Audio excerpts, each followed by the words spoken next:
YouTube, what it do tube? Daily output, I'm Dre Day.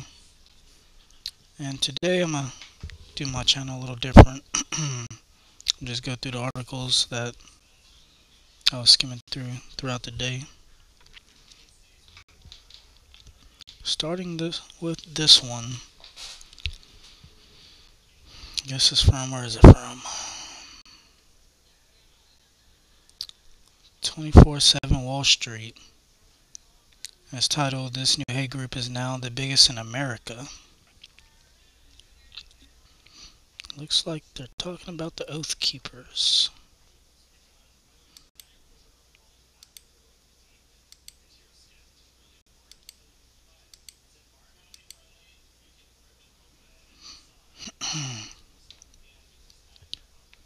The article goes on to say the ASN Study Group Guide and University American State Nationals is part of the sovereign citizens movement, which believes they are not under the jurisdiction of the federal government and consider themselves exempt from U.S. law. Group membership has grown with activities across various states, including California, New Jersey, Oregon, Pennsylvania, Oregon, and Wisconsin. The group operates seminars where it charges $100 per ticket for events and incorporates product sales. Sovereign citizens often linked to ASN engage in harmful actions such as paper terrorism, filing numerous fake property liens and court documents against government officials. Additionally, they have been involved in housing-related schemes, fraudulently claiming ownership of empty homes. Well, that was a short clip or article.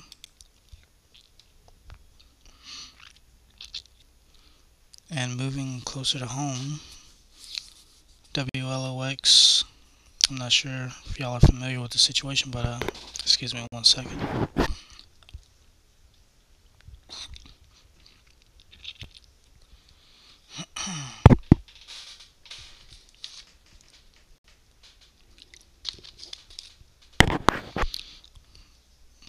But back to the Jaheim McMillan situation. I believe he was 15 years old at the time, and he was killed by Gulfport PD. The kids were riding around in a vehicle, and somebody called in that there was somebody flashing a gun while driving somewhere in Gulfport or Biloxi. And somehow the kids ended up at a Dollar General, and when cops arrived to the Dollar General, the teens got out the vehicle and fled on foot. One kid was actually,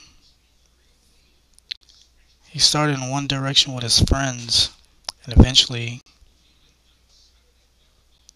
if you're facing a dollar store, it's like he was right in front of the entry door, but would be heading right. And that's when the officer cornered him and told him to drop the weapon. And I guess the officer didn't see him drop the weapon, and the officer shot him, killing him. He was 15 years old.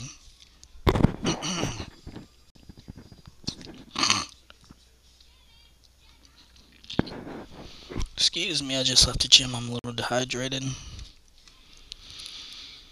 But let's get into this article.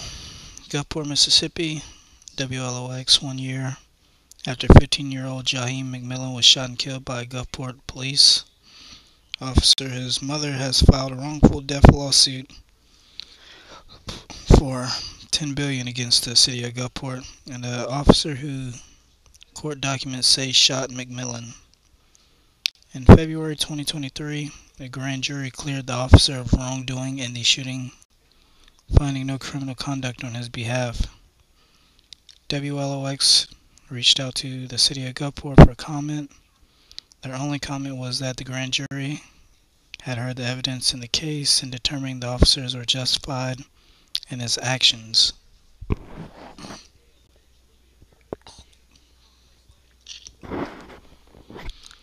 A lawsuit was filed Wednesday and states the family is suing the city for protecting the officer who shot Jaheim. It alleges the city did not properly train and supervise the officer who shot and killed the deceased without probable cause and or justification for his killing other than Jaheim McMillan being a young black youth.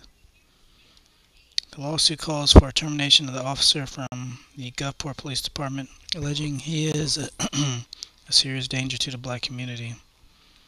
It also accuses the city of Gulfport of covering up the officer's actions on that day and causing intentional infliction of emotional distress upon McMillan's mother, Katrina Martin.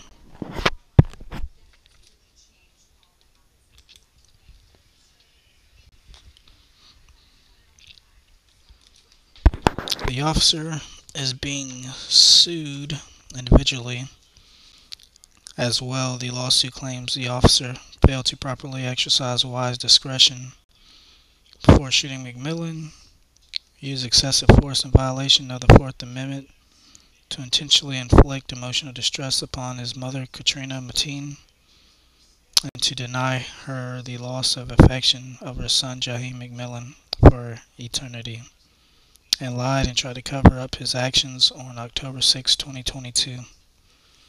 The lawsuit alleges the officer failed to follow the proper protocol in the apprehension of a criminal suspect before firing shots. Other defendants, including detectives, investigators, and agents, may be added to the lawsuit in the near future.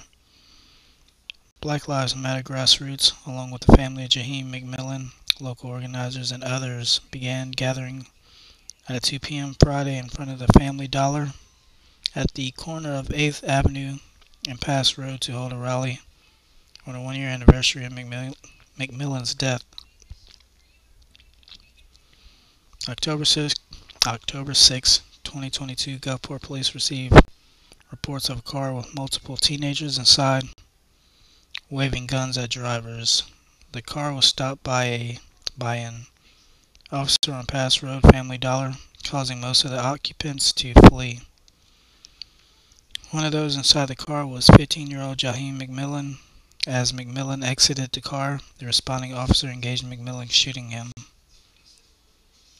McMillan was transported to Gulfport Memorial after the incident, but was taken off life support 2 days later on October 8th at USA Children's and Women's Hospital in Mobile. All other suspects in the vehicle at the time were taken into custody.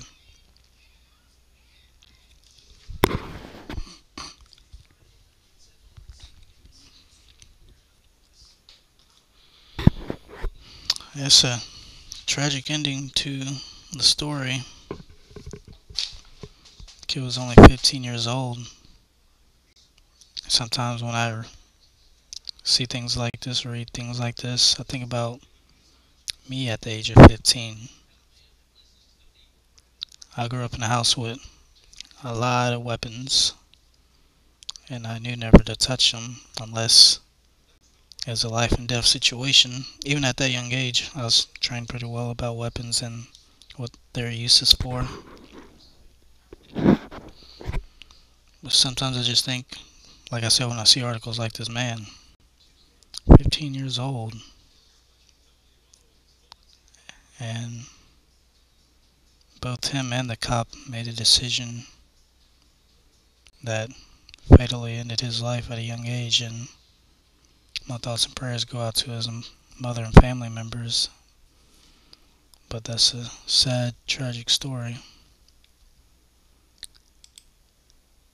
And like I said, starting a new little format to this since I'm able to upload videos longer than 15 minutes now, so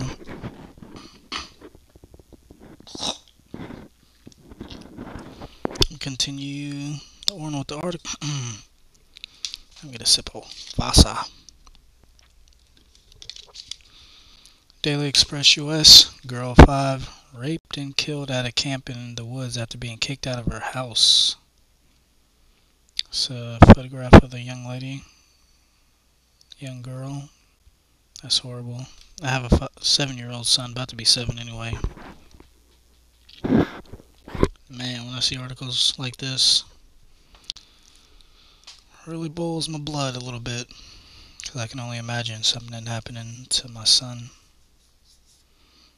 of this caliber. Let's get back into the article. 5-year-old girl was raped and murdered at a homeless camp in the woods after allegedly being kicked out of her house in Kansas. How do you get kicked out of your house at 5 years old? Kid can't be that bad. I mean, they're kids. And if she was kicked out by her parents, I mean, come on, you have a kid. Kids are going to be kids. Gotta have patience and tolerance with them. Little Zoe Felix's short life came to a cruel end on Monday when she was found with life-threatening conditions at a gas station, and despite being taken to a hospital, was unable to recover. Michael W. Cherry, 25, was arrested the following day and charged with rape of a child, age under 14, capital murder, and first-degree murder. Cherry is currently being held on a $4 million bond at the Shawnee County Jail, according to the Topeka Police Department. Zoe's neighbors claimed the accused had lived with the young girl, her father, and her sister in the same house. Another photo of her.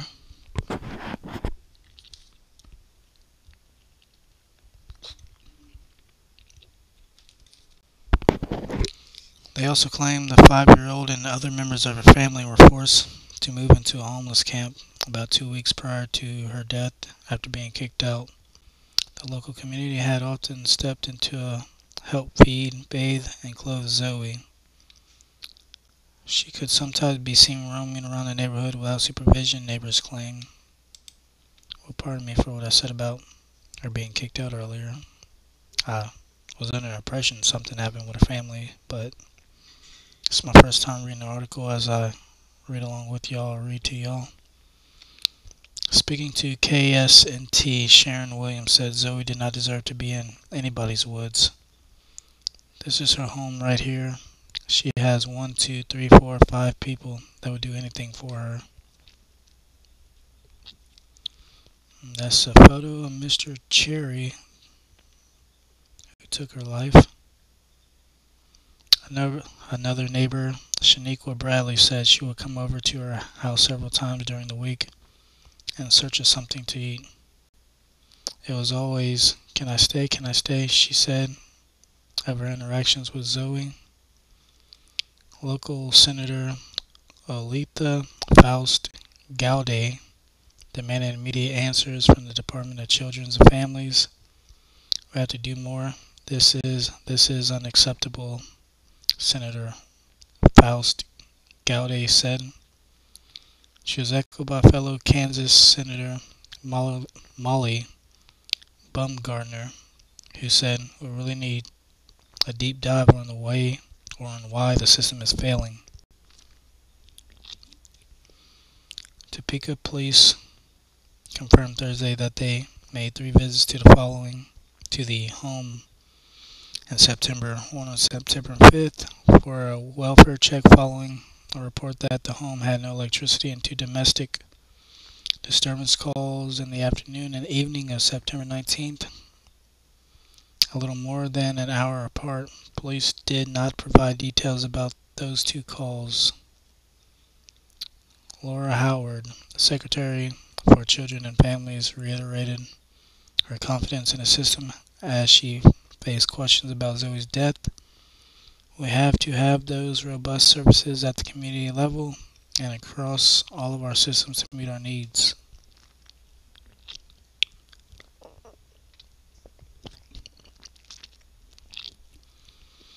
Family has since set up a GoFundMe page to cover Zoe's funeral cost. Her uncle described her as a sweet, funny, and goofy little girl who had a great smile and a laugh that would light up the world. Another photo of the little girl. Oh, she's adorable. And her alleged killer.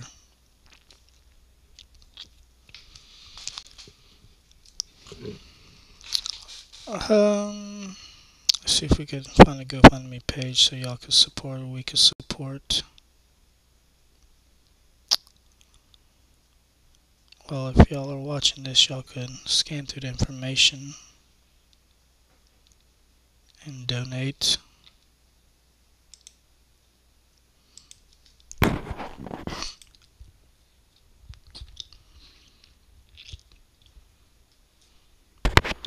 On to the next article coming from the Daily Mail.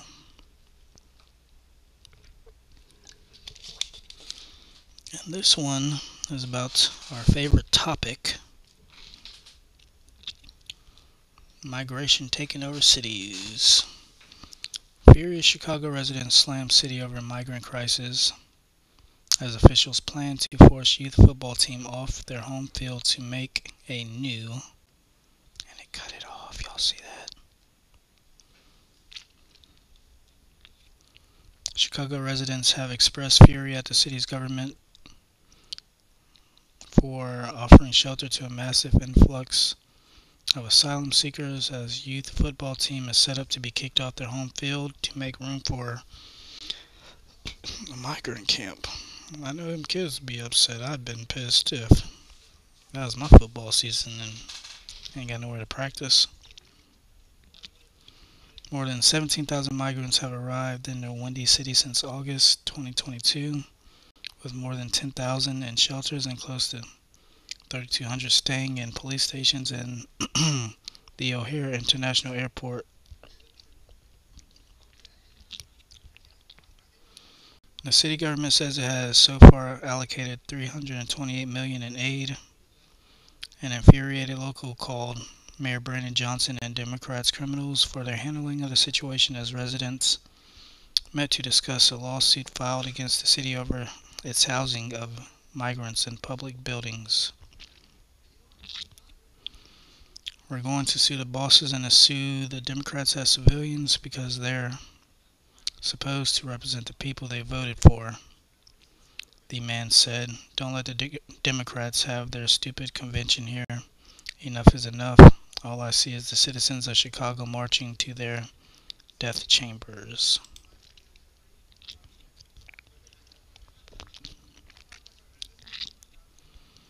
Meanwhile, hundreds have protested the city's plan to turn the amusement park Fieldhouse into emergency shelter for about 200 asylum seekers. About 400 locals gathered on Tuesday for a meeting to oppose the plan and protest this plan for Friday to oppose the proposed tent shelter.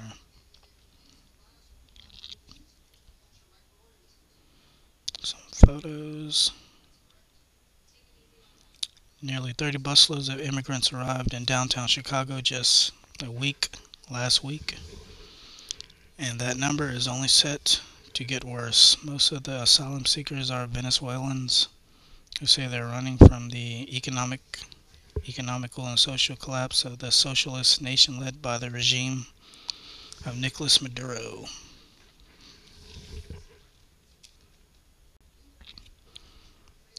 If it is true that they're going to allow these immigrants to vote, I hope they don't vote the same way they did in Venezuela to bring in the socialism. And we have a video. If y'all want to check it out with me, y'all want to check it out? Let's check it out. Migrants are taking over your neighborhood football field in Chicago in favor of a new shelter for illegal immigrants, and residents are outraged. That's the simple solution, is no, turn the buses around. This is what these kids need for this community. We got violence, we got poverty, we already getting scrapped. Why do we always got to be at the bottom of the barrel? I want Mayor Brandon Johnson to understand that you're selling us out for people who can't vote.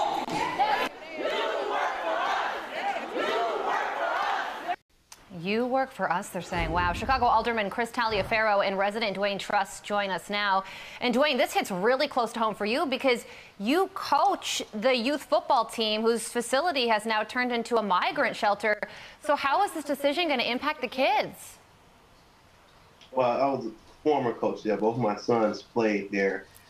with Gerald Harris, who's the director of the Windy City Football Youth and Cheer Program, is going to have a very negative impact because for 30 years, not just Gerald Harris, but the people in that community has built that park into almost like a utopian park. That park is our sanctuary, and the mayor is proposing to take it away from our children as well as our senior citizens. Oh, wow. So does this mean that they can't use the football fields as well, outside, inside facilities, locker rooms? Explain exactly what's going on here. My understanding is the entire park will be closed off to the community. Oh my. And yeah, I mean, sports is such a positive influence on kids. I mean, it gets them off their phones. It gets them, it's a team building thing. It gives them structure. So if this facility goes away, that could go away as well. Alderman Taliaferro, what can be done here? Because you heard from the residents. They said, you work for us. We've got violence. We've got poverty. We're already getting scraps. Why do we always have to be the bottom of the barrel? People are angry.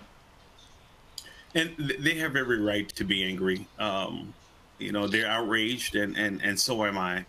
I think our plan of action as a community, and from me as well, is to continue to implore upon our mayor to keep this park open, particularly the track and field where our kids are playing football. And we would hope that the mayor listens to us and keep the park open for the residents of the community. It's been very unfortunate with so many migrants coming in that we do have to shut down a valuable resource such as the Chicago Park District. Wow. So is this definitely going to take place, Alderman, or is this just a proposal at this point? It is my understanding after speaking with the mayor that he will do everything that he possibly can to keep the soccer program going and the football program going. Which will allow our youth to utilize the outdoor track and football field. But from my understanding, yes, it is something that will happen very soon. New York is running out of space, and so is Chicago. And authorities are bracing for up to 25 buses of around 1,250 people aboard them arriving daily in Chicago. You have people sleeping in O'Hare Airport, which has sort of become a migrant shelter in and of itself. If this keeps happening, Alderman, what happens to Chicago? We are already at the brink of not being able to take any more migrants in. We're closing down our public spaces in order to accommodate the asylum seekers. So it's becoming a very, not to speak of the financial restraint that's placing upon the city. So we have to make some serious policy changes, in my opinion, and put this matter out to voters to determine whether or not we continue and how long we continue to be a welcome and sanctuary city. Well, Dwayne, if there's any sort of silver lining in this, it's that, and I believe you helped organize this event where we heard all of these residents. We played the clip. It was about 600 people that all joined together, and they were speaking out about this, really in support of the community children. So tell us about that event. Well, let me add, there was another 600 people waiting outside to get into the event. That's how passionate people are about our children and our senior citizens. And let's be clear, this is not just about Amundsen Park. This is about all our parks on the west side of Chicago, where you have the Chargers at Columbus Park, the Gators at Garfield Park, the Lions at LaFollette Park. And just because the kids are going to have access to the field, that field house is valuable in the sense of being able to go in the locker room in case of, like in the Thunder, the trips we use at locker rooms have changed. The cheerleaders use that locker room to change. So now you're talking about having our children out in the field having to dress and undress while they can't have the use of their park that their parents and families are paying for, and our senior citizens not being able to access that park. You're talking about 30 years plus residents there. And rather than the mayor going down to the border to get take a field trip, he needs to be in here in Chicago listening to the families and the children and the senior citizens that use our parks. The state law dictates parks are for children and families. That's a great point. It is not used for zone for a migrant shelter. Yeah, well, the people have spoken, and it seems like their voice is in unison. Alderman Dwayne, thank you so much for joining us this morning. basically gave you the rundown on that. Moving on to our next story. Daily Express US. 7 bodies found in search for a missing son who vanished on the desert trail 2 years ago. 7 bodies were found by a man as he searched for his missing son, who he hadn't heard from in over 2 years. David Robinson, a former Afghanistan veteran, has been desperately trying to locate son Daniel, spending a lot of his own money in the process. Daniel, a 24-year-old geologist, was working in Arizona where he was last seen June 23, 2021. He moved to Tempe, Arizona from Columbus, South Carolina to work on an assignment in the desert for Matrix New World Engineering. So his car was found overturned.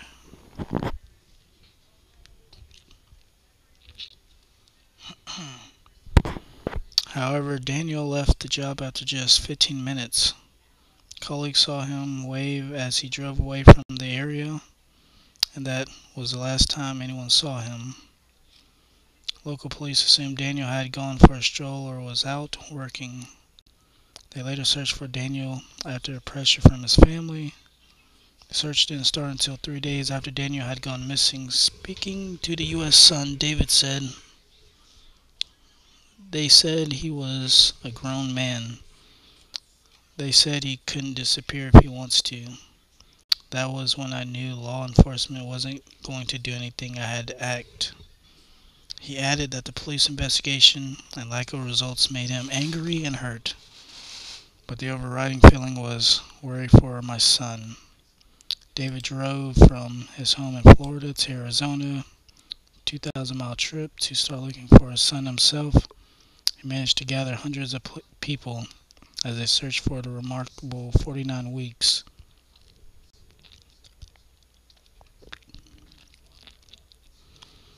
One day on these searches, David made a shocking discovery.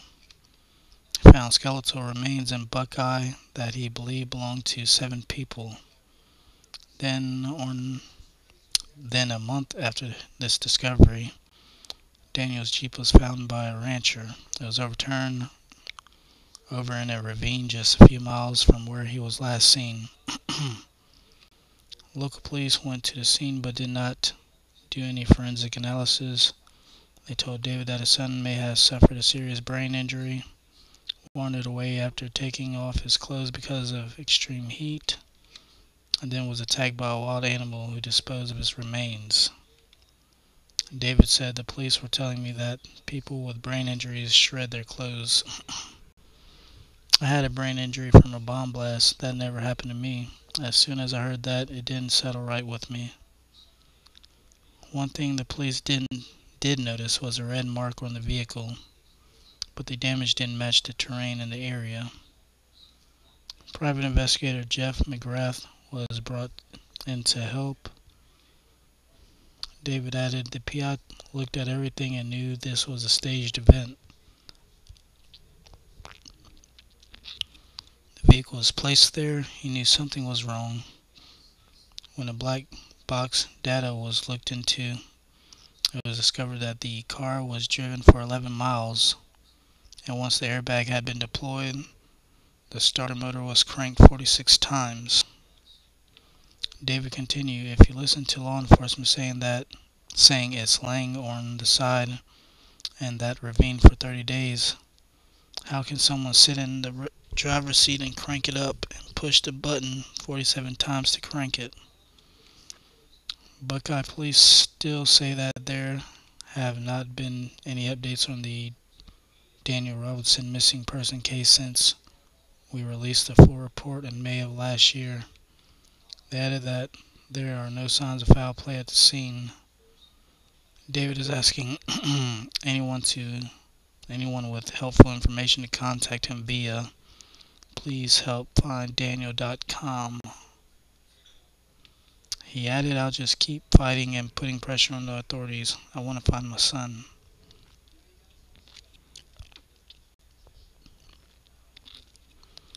You can never stop a man on a mission. I hope he finds him. And hopefully Daniel will turn up safe.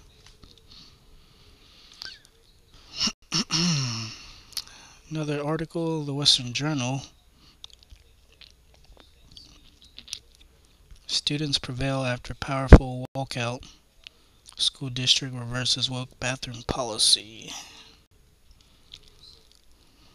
Article states the left is all about safe spaces. Yet more and more schools and businesses around the country are allowing men to violate women's locker rooms and restrooms. Thankfully, at one Pennsylvania school, the kids stood up and made themselves heard. In September, hundreds of students at Perkiomen Valley High School in Montgomery County staged a walkout after school district officials voted down a policy requiring students to use the bathroom corresponding to their sex. The policy was brought to the board after Tim Jagger, the father of a female student, said his daughter was too upset and emotionally disturbed to use the restroom at school after allegedly encountering a boy in the girls' bathroom.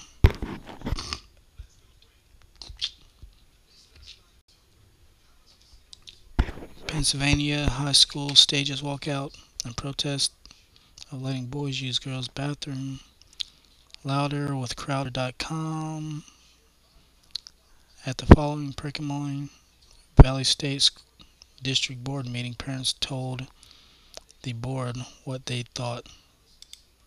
I know as an adult I would not want to enter a bathroom and find a biological male in that space, one parent said.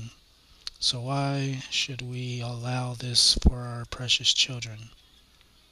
If you can't control vaping, smoking, drugs, and everything else in the bathrooms, who's going to monitor that? Who's going to protect those in the bathroom from those who don't belong in there? Another parent asked. How did we get to this place? Another asked. Where we're all supposed to pretend that the only way you know if it's a female is to give you my pronoun? On Monday, board member Don Fountain flipped his vote, approving the policy to keep boys and men out of the girls' bathroom, according to Fox News. Well, that's some good news on that situation. And my last one for today, CBS News. A woman opened fire in police department lobby, prompting a shootout.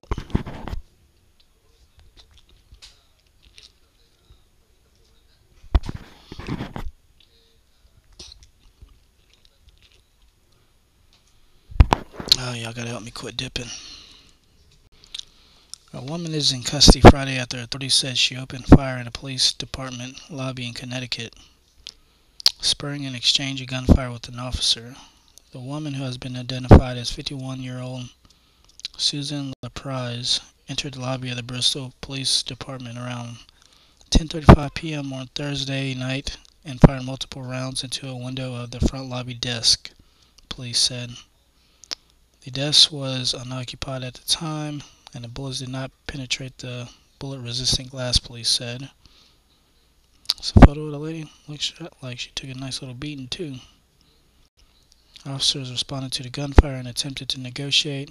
However, LaPrise continued to fire the gun, directing the bullets at the officers. An officer returned fire, but the rounds were again stopped by the bullet-resistant glass. LaPrise set down the firearm, which allowed officers to deploy a taser and take her into custody, police said. The woman was taken without serious injury to an area hospital for evaluation. Police said on Friday that LaPrise was released from the hospital and taken into police custody.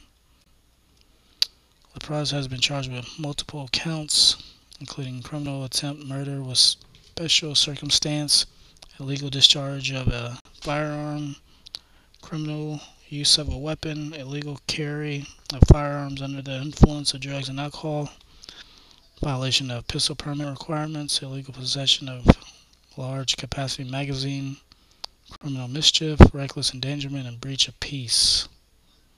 Dang, they threw the book at her, huh? Well, that's what she gets. Luckily, nobody was injured during the situation, except for her a little bit. Looked like she took a thump on the noggin. Well, this has been the Daily Output. I'm Dre Day. Y'all have a good weekend.